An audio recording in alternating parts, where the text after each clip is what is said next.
অন্য প্রসঙ্গ, কাল শুরু 3 দিনের জেলা প্রশাসক সম্মেলন এবার উদ্বোধন করবেন প্রধান উপদেষ্টা ডক্টর মোহাম্মদ ইউনূস।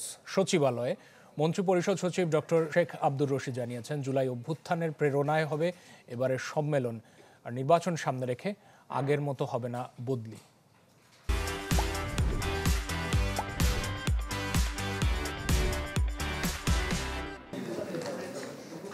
সরকারের নীতি নির্ধারক এবং জেলা প্রশাসক ও কমিশনারদের মধ্যে সামনাসামনি মতবিনিময় এবং প্রয়োজনীয় দিক নির্দেশনা দিতে প্রতি বছর আয়োজন করা হয় জেলা প্রশাসক সম্মেলন। রোববার নিজ কার্যালয়ের শাপলা হলে সম্মেলনের উদ্বোধন করবেন প্রধান উপদেষ্টা ডক্টর মোহাম্মদ ইউনূস।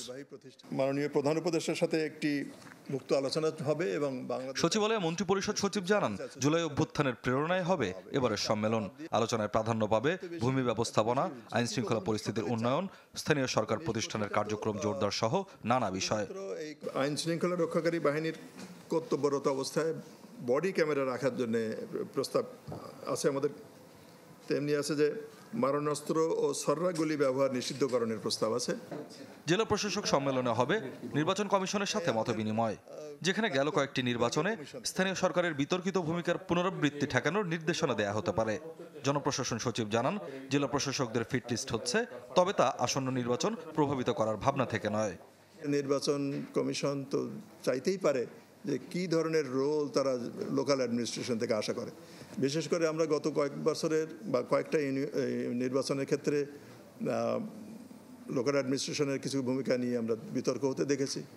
সেই বিতর্ক যেন আর না থাকে, সেটা নিশ্চয়ই তারা কোনো নির্দেশনা বা গাইডেন্স দেবেন আশা করছি। ডিসি কমিশনার এবং যে কোনো পদই রুটিন পোস্টিং হয়, কিন্তু ডিসি কমিশনার যদি ডিসিটা ফিট লিস্টের মাধ্যমে হয়, সেই কাজটা করে আমরা যদি লকটা করে রাখতে পারি, তখন কাকে কোথায় দরকার উইথড্র করতে হলো, সাথে সাথে ডেভেলপ করলো। আপনি যেটা বলছেন ইলেকশনের আগে যে ব্যাপক চেঞ্জ হয়, আসলে সেই ধরনের কোনো টার্গেট রেখে ডিসি ফিট লিস্ট করা হচ্ছে না।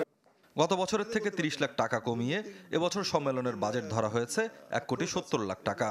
সবশেষ জেলা প্রশাসক সম্মেলন হয় গেল বছরের 3 থেকে 6 মার্চ। দুর্নীতির বিরুদ্ধে আমরা দাঁড়াতে চাই। স্বপ্নিল শাহরিয়ার শিশির, চ্যানেল 24, ঢাকা।